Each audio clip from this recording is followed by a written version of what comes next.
Hey guys, welcome back to my channel. I'm Eric and I like to read, and today I'm going to be doing a wrap up, and I don't know how many months of a wrap up this is. So, like I said, I'm not too sure how many months it's been since I've done a wrap up. It's been a while. So, we're just going to say this is a summer wrap up for like the months of summer and what I've read so far. And we'll just go from there because I honestly cannot remember when the last one was. Life has been chaos. So as if the other video came out already, yeah, it probably has because it was my TBR video, then you know we're moving. So life is chaos this summer. And so yeah, I've been struggling to keep track of everything. But I'm gonna go over the books that I've read this summer and let you know what I thought on them. So we'll just jump in there. Also, if you have not checked out my new bindery page yet, check it out. It's called Quills and Kills, and it's all about mystery, thrillers, and horror books. So yeah, if that's your thing, then go check it out. All right, let's jump into it. So I have an assortment of books and then graphic novels. I'll do the graphic novels first and then jump into the books. So the graphic novels I read are Thor World Engine. I believe I gave this, it's very shiny because it's a plastic cover over top. I believe I gave this one a 3 out of 5 stars. It was essentially Thor, but Thor had some like mystery illness that was making him, it was like killing him essentially. And so he couldn't like fight back against this like larger evil. And then there was this thing called the World Engine that was like under New York City, and it was pumping out these like robot creatures. That's the basis of it. It was okay. I mean, like nothing special, but just all right. And it was one that I picked up in like a value bin, so I was fine with that. Yeah, that's it really. And then I also read Their Greatest Triumphs, Justice League, and I grabbed this from the used bookstore. This one was just a quick read. I actually read most of this while we were doing, while we were sitting in the car while people kept coming to like view our house, all the showings. This is what I read in that time. And it's just essentially a whole bunch of interconnected times within the Justice League life cycle where they have different battles that they had to like face and a lot of difficult things that they had to go through, but like it doesn't really feel fully connected. Like it's just kind of like highlighting all these things, but you don't actually get to be a part of them. Like you're just here for the aftermath kind of thing. So I think I'm probably gonna give it like a 3 star as well because it was just okay. Like I don't know, it's cool when you have to like when you go through dealing with those subjects, but I think you need the context to then deal with the subjects and understand like the character depth and all that stuff that they're going through. Whereas here you're just like thrown into it after everything's already done, so you don't really have the context. So yeah, it just felt kind of like meh. All right, now on to the books I read. So the one I finished most recently was Hello from Here. This is a YA romance about two characters who essentially just start a relationship during COVID. Now, this came out around the time of COVID, and I think it would have been much more relevant at the time. But because I waited so long to read it, it kind of like bugged me that the book was about COVID because like I don't really want to have reminders of COVID and that time where we were all kind of like isolating. So yeah, I don't know. It just kind of brings back bad memories. It just kind of reminds me of that time when everybody was so like restricted in regards to like seeing each other and stuff like that. And yeah, I don't know, that kind of put a damper on it for me. Although like I fully know going into the book that that's the context that it's about, so I won't really fault the book at that. That's just more a me thing. But also just the whole story arc was a little slow in my opinion. There was like a little side quest that these two characters went on that I really enjoyed. I thought that was a lot of fun. Um, but the overall story itself, it was two different people from two very different worlds trying to navigate love in the time of a pandemic, and it was just like okay. I mean, it was what it was, but like nothing special to me. But yeah, this is an arc that I can now say I've completed a couple years too late, but I did. So yeah. Then I read The Couple Next Door, which is by Sherry Lapina, And so my partner's mom actually recommended this to me because she really likes Shari Lapena. And so I dove into this one. I will say it was a really interesting premise, and the book like flowed really quickly. It was definitely one where I like kept turning the pages. I wasn't super excited about the ending though. I thought the ending was kind of just okay after all the build up that it was giving us. But that being said, I really liked this author's writing style, so I definitely want to read more books by her because I know that she can keep me turning the pages quickly.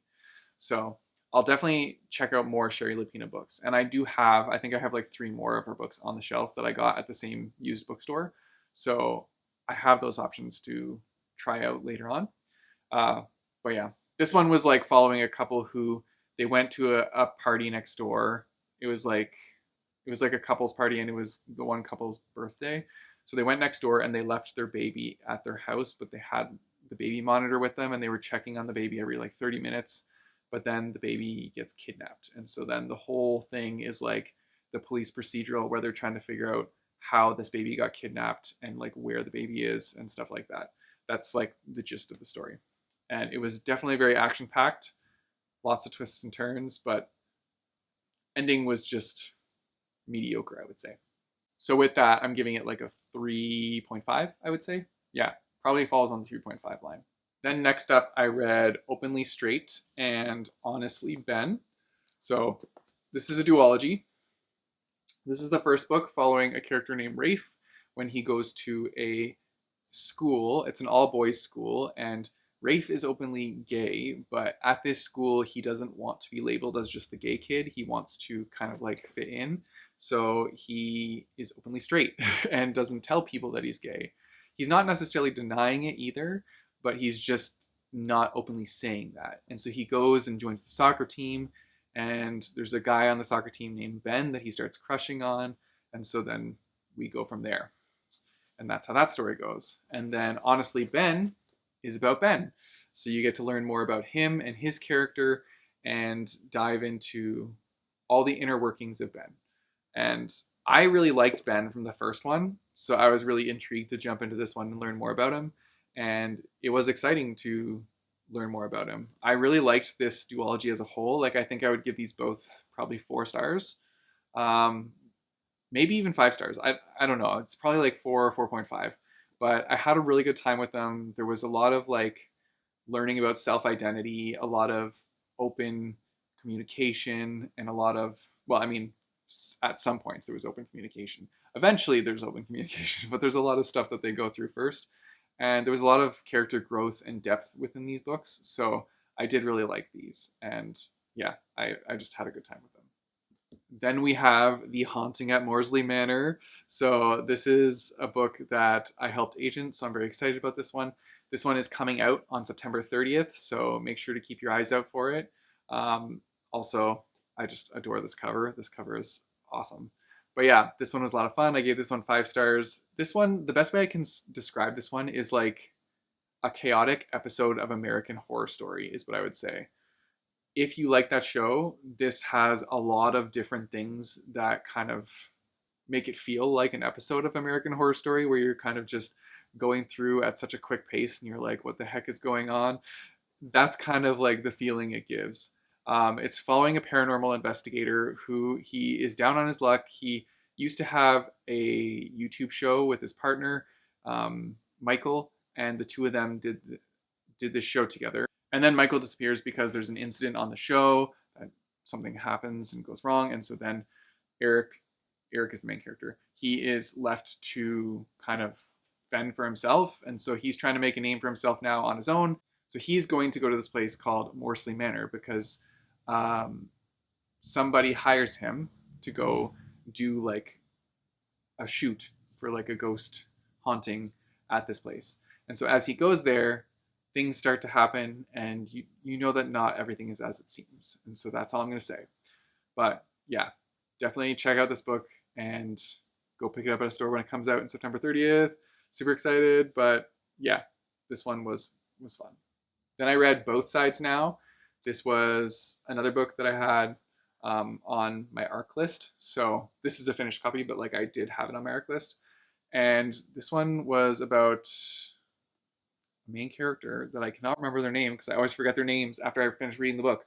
1 second. Finch. This was a main character named Finch. Finch is trans and they have to, well, they don't have to, they are really into like public speaking and debates. And so they're competing in a debate competition to get a scholarship to the school of their dreams. But the debate that they have to do is about if trans people can use like certain bathrooms. And so like they have to go do the debate for against that when they are trans themselves. And so that like sparks a whole thing. And yeah, it's a very intense book. I think I ended up giving this 5 stars because like it was just there's so much emotional turmoil in this book, but like also so much love and acceptance that you see from outside sources, and it's just it's a lot to process, but it was done well, I would say. And I enjoyed reading about it. I didn't know that I would like a book about debating because like I'm terrible at arguments myself. When it comes to arguments, I don't tend to win them because I don't know, I'm just not very good at thinking on my feet in regards to like stuff like that. But I really enjoyed the book. I thought it was a lot of fun, and yeah, it's just one I enjoyed. And the last book on my list was God's Grave. This is the second book in the Nevernight trilogy, and my mind was just like blown at the end of this book. This was also a 5 star read. I This series is just awesome. I have so much fun with it. It's so dark and so like darkly humorous, and I just love it. The footnotes are always cracking me up. The main character, you never know what's gonna like happen with this main character or what they're gonna do. Um, yeah, I can only imagine how the last book is gonna finish off in this trilogy. Like I have no idea, but it's been a really intense ride so far, and I'm really looking forward to it. There's just so much action in this series, so much deception. It's just, it's so fun. I that's all I can say. Like I've just been really enjoying it.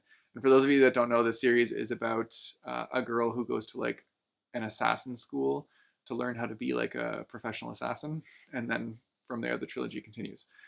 It's been quite the ride so far, and I am excited to see how it wraps up. And then the last book on my list is Cleats, Corsets, and the Cutie.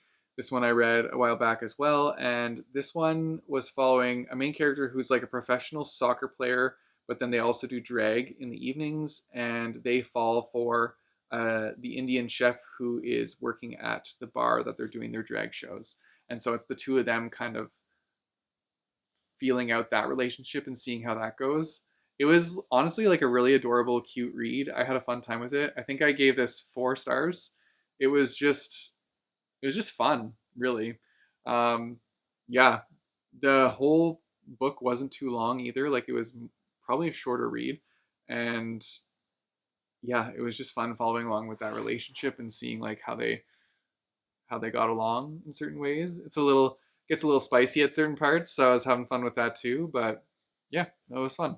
And those are all the books that I read in the summer months. Let me know in the comments down below if you have any specific books that you read over the summer that you really enjoyed, because I'm always on the hunt for more books, even though I have too many already.